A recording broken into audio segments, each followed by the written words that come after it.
নমস্কাৰ বন্ধুসকল, মই প্ৰণৱে মোৰ ইউটিউব চেনেল এডুকেশ্যন এণ্ড মৰলৈ আপোনালোক সকলোকে স্বাগতম জনাইছোঁ। বন্ধুসকল, এই চেনেলটোৰ প্ৰধান উদ্দেশ্য হৈছে আপোনালোকক সদায় হহুৱাই ৰখা। আজিও তাৰ ব্যতিক্ৰম নহয়।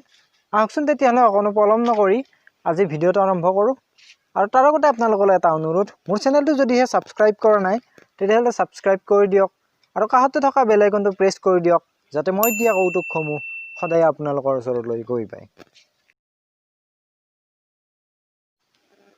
আজিৰ প্ৰথম কৌতুকটোৰ নাম হৈছে পতি পত্নীৰ কাজিয়া। পতি, হেৰি সোনকালে উঠক, আলু কেইটামান কাটিব লাগে।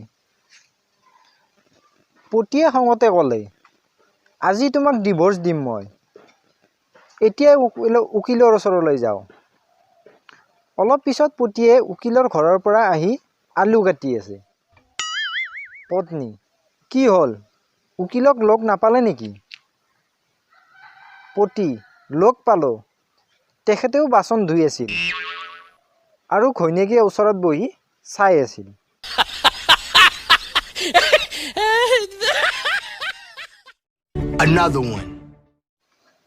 আজি দ্বিতীয় কৌতুকটোৰ নাম হৈছে ড্ৰাইভাৰ। হোমৰ গুৰিত দৰা আৰু কইনা। পূজাৰীৰ মন্ত্ৰ চলি আছে। এইবাৰ পূজাৰীয়ে দৰা কইনা দুয়োকে থিয় হ'বলৈ দিলে। মন্ত্ৰ মাতি যোৱাৰ লগে লগে হোমৰ জুইৰ কাষে কাষে ঘূৰিবলৈ নিৰ্দেশ দিলে। পূজাৰী, মই মন্ত্ৰ মাতি যাম, দুয়োৱে হোমৰ কাষে কাষে ঘূৰিবা। কইনা আগে আগে, দৰা পিছে পিছে। তেনেতে কইনাতকৈ দৰা আগবাঢ়ি গ'ল। পূজাৰীয়ে বোলে, হেই হেই, কইনা আগত, দৰা পিছত। এইবাৰ আকৌ কইনাতকৈ দৰা আগবাঢ়ি গ'ল। পূজাৰীয়ে অতিষ্ঠ হৈ ক'লে, বোপাই, অসমীয়া কথা তুমি বুজি নোপোৱা নেকি?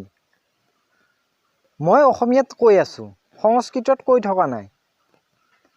কইনা আগে আগে, দৰা পিছে পিছে। দৰাৰ বাপেকে পূজাৰীক কাণে কাণে ক'লে, দেউ খং নকৰিব, এয়া তাৰ স্বভাৱৰ দোষ। সি মানে ট্ৰেভেলাৰৰ ড্ৰাইভাৰ, পিছে পিছে যোৱা তাৰ স্বভাৱ নাই।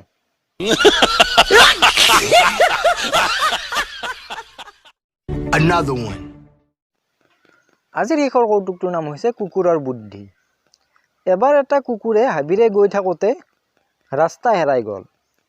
তেনেতে এটা বাঘ তাৰ ফালে আহি থকা দেখি তাৰ ডিঙি শুকাই গ'ল আৰু মনতে ভাবিলে, আজি আৰু মোৰ ৰক্ষা নাই। সন্মুখত এডাল শুকান হাড় পৰি থকা দেখি কুকুৰটোৱে বুদ্ধি কৰি বাঘটোৰ ফালে পিঠি দি হাড়ডাল কামুৰি আছিল আৰু জোৰ জোৰকৈ কৈ আছিল, আজি বাঘটো খাই বহু মজা লাগিল।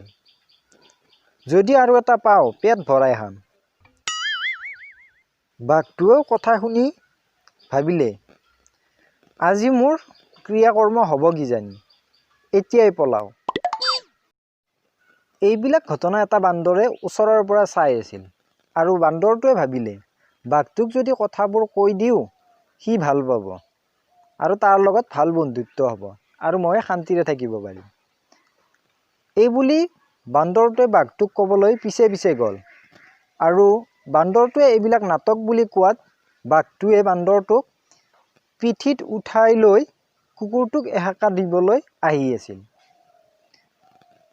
কুকুৰটোৱে এইবোৰ দেখি আকৌ সিহঁতৰ ফালে পিঠি দি জোৰ জোৰকৈ ক'লে, বান্দৰটোক বাঘটো আনিবলৈ পঠিয়ালোঁ, কিন্তু এতিয়াও নাহিল যে।